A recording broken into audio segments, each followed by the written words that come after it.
Bienvenidos una vez más a El Comentario, un programa realizado por Agustín Sancho Cubero. Este programa está disponible en YouTube y en las principales plataformas de podcasts. No te olvides de suscribirte, es gratis.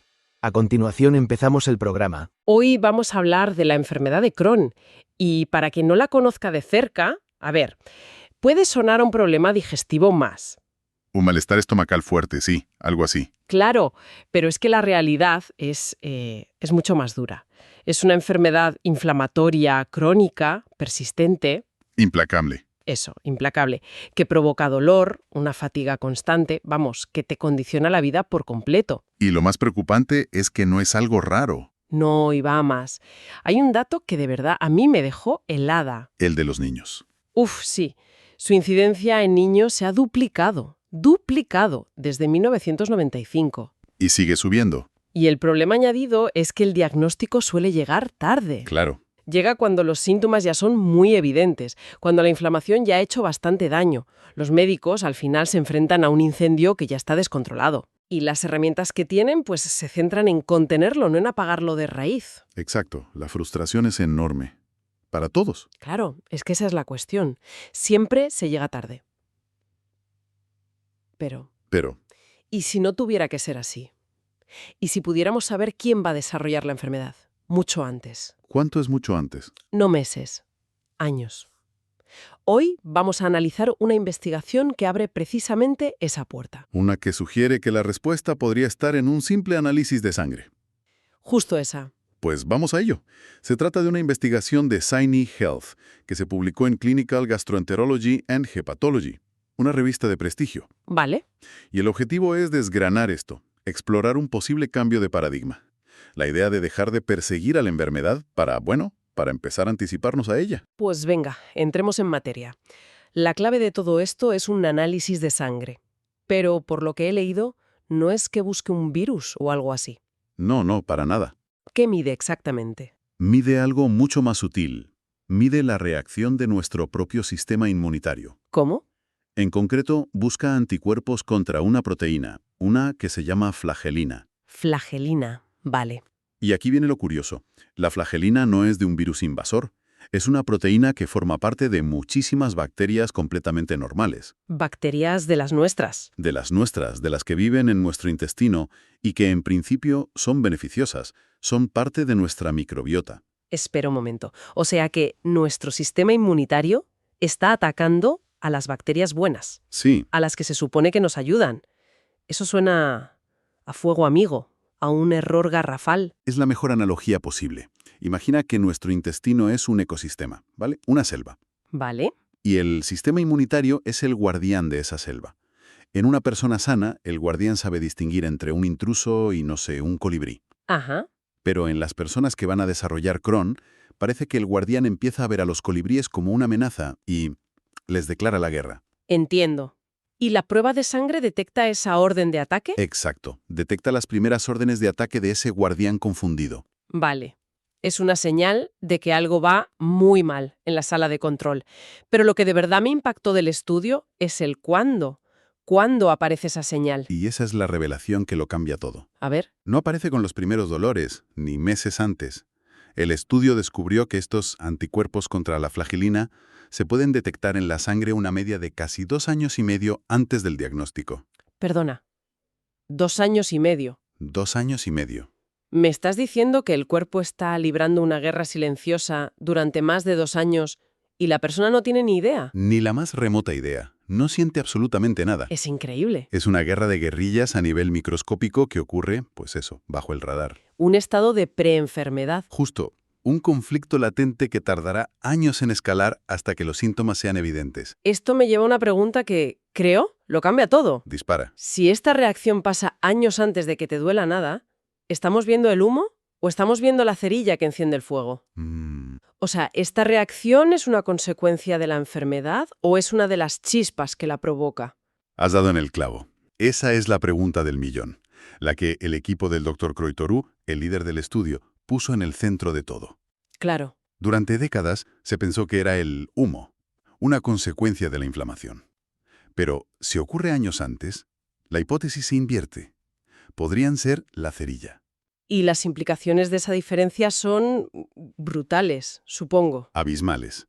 Si es solo una consecuencia, pues, ¿seguimos donde estábamos? Intentando apagar el fuego con antiinflamatorios. Lo que se hace ahora. Pero si es una de las causas, si es la cerilla, entonces por primera vez podríamos pensar en evitar que esa cerilla se encienda. Ya no se trata de tratar la enfermedad. Se trata de la posibilidad de impedir que empiece. Aún no hemos curado a nadie. Es una afirmación muy honesta y refleja la realidad. Estas terapias son como bomberos de élite, ¿sabes? Ujú. Consiguen controlar partes del edificio en llamas, pero no evitan que el fuego se reaviva en otro lado. Logran remisiones, mejoran la calidad de vida, pero no curan. La enfermedad sigue ahí. Latente. Por eso es tan urgente encontrar el origen del fuego, no solo fabricar mejores extintores. Vale, la teoría es potente, pero ¿cómo lo demostraron? ¿Cómo confirmaron que esta señal en la sangre de verdad predecía la enfermedad? Aquí el diseño del estudio es muy inteligente. Se centraron en un grupo de alto riesgo. Para acotar. Exacto. Siguieron a 381 personas sanas, pero que tenían un familiar de primer grado con Crohn. O sea, un padre, un hijo, un hermano. Personas con una predisposición genética. Eso es. A todos les tomaron muestras de sangre al inicio, cuando no tenían síntomas, y las guardaron. Y luego, simplemente, esperaron. A ver qué pasaba. Sí, les hicieron un seguimiento durante años, y como era de esperar, 77 de ellos acabaron desarrollando Crohn. Y ahí llegó el momento de la verdad. El momento de volver a los congeladores y analizar esas muestras de sangre antiguas. ¿Y? Y los resultados fueron contundentes. De los 77 que enfermaron, en 28 de ellos, ¿Más de un tercio? más de un tercio sí, en ellos ya estaba presente esa respuesta elevada de anticuerpos en la sangre que les tomaron años antes, cuando se sentían perfectamente. Vaya, es una prueba muy sólida. Lo es. Aunque un tercio no son todos, claro. No, no lo son. Supongo que esto significa que hay varias rutas para llegar a la enfermedad, ¿no? Que esta cerilla de la flagelina es una de varias posibles. Esa es una observación muy aguda. Y es una de las limitaciones que ellos mismos señalan. La prueba no es una bola de cristal perfecta. Claro. Esto sugiere que el Crohn no es una sola enfermedad, sino probablemente un conjunto de enfermedades que acaban pareciéndose. Este test detectaría uno de los caminos, pero no el único. Entiendo. Y en el estudio mencionan otro detalle que me llamó la atención. Dicen que la respuesta de anticuerpos era más intensa entre hermanos. ¿Qué nos dice eso? Nos dice algo fundamental, que la genética no lo es todo. Ah, Los hermanos comparten de media el 50% de sus genes, igual que un padre y un hijo. Pero los hermanos, además, comparten el ambiente. comparten mucho más el ambiente. La misma casa, la misma dieta, las mismas infecciones infantiles. Ya. El hecho de que la señal sea más fuerte entre ellos sugiere que hay factores ambientales que son cruciales para apretar el gatillo. La genética carga la pistola, pero el ambiente la dispara. No se podría decir mejor. Y para rematar, creo que también comprobaron si esa firma en la sangre se correspondía con algún cambio físico, aunque no hubiera síntomas. Sí, y eso cierra el círculo. Vieron que las personas con esta respuesta inmune temprana también mostraban signos sutiles de inflamación y de lo que se llama disfunción de la barrera intestinal. ¿Y eso qué es? Pues imagina que la pared del intestino es un muro de ladrillos muy bien sellado. En estas personas, antes de cualquier síntoma, ya había pequeñas grietas en ese muro, Ah, vale. lo que permitía que más bacterias entraran en contacto con el sistema inmunitario, echando más leña al fuego. La prueba de sangre era el detector de humo, sí, pero los cimientos del edificio ya empezaban a resentirse en silencio. De acuerdo. El panorama es fascinante. Tenemos una prueba que puede predecir con años de antelación un riesgo elevado. Lo que nos lleva a la pregunta final. ¿Y ahora qué? Eso. ¿Y ahora qué? Saber que viene un tren está bien, pero lo que quieres es poder apartarte. Y aquí el estudio lanza la idea más, bueno, a mí me pareció casi de ciencia ficción. La vacuna. La vacuna. Lo parece, pero tiene una lógica muy sólida detrás. A ver, explícamela. Solemos pensar en vacunas para atacar a un invasor. Esto sería lo contrario. Una especie de vacuna para la paz. Una vacuna inversa. ¿Vacuna inversa? Sí. El estudio descubrió que la reacción inmune no es contra toda la proteína flagelina, sino contra una parte muy concreta. Un fragmento que además es muy conservado. ¿Qué significa que se ha conservado? Significa que ese trocito de proteína es prácticamente idéntico en muchas especies de bacterias distintas, como si todas llevaran la misma matrícula. Una diana perfecta. Exacto. Y la idea de la vacuna no sería enseñar al sistema inmunitario a atacar más, sino a ignorar esa matrícula, a reeducar al guardián de la selva del que hablábamos. A enseñarle que los colibríes no son una amenaza. Justo.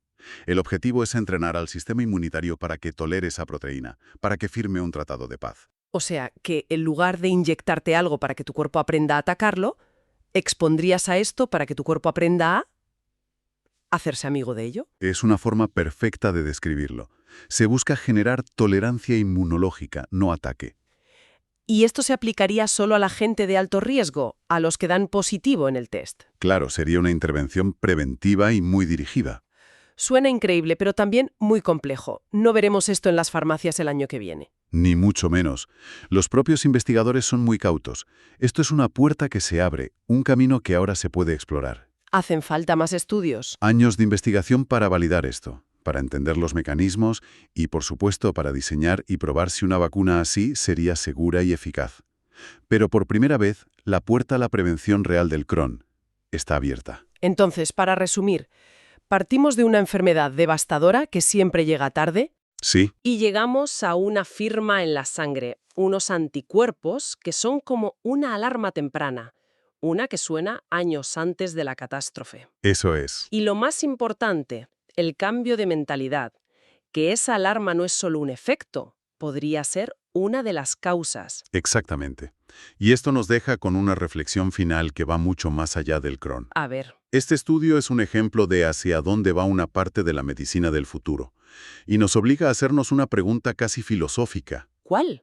¿Cuántas otras enfermedades crónicas, desde la artritis a la esclerosis múltiple, podrían empezar igual? Como una guerra civil silenciosa. Exacto. Una ruptura de la tregua entre nuestro sistema inmunitario y los billones de microbios que nos habitan. Una guerra que empieza años, quizás décadas, antes de que notemos nada. Vaya. Quizás la próxima gran revolución médica no venga de un fármaco para combatir un enemigo externo, sino de aprender, por fin, a negociar la paz dentro de nuestro propio cuerpo. Hasta aquí esta edición del programa del comentario, un programa realizado por Agustín Sancho Cubero. Este programa está disponible en YouTube y en las principales plataformas de podcasts. Hasta la próxima edición del programa. Muchas gracias. Dirección y realización Agustín Sancho Cubero.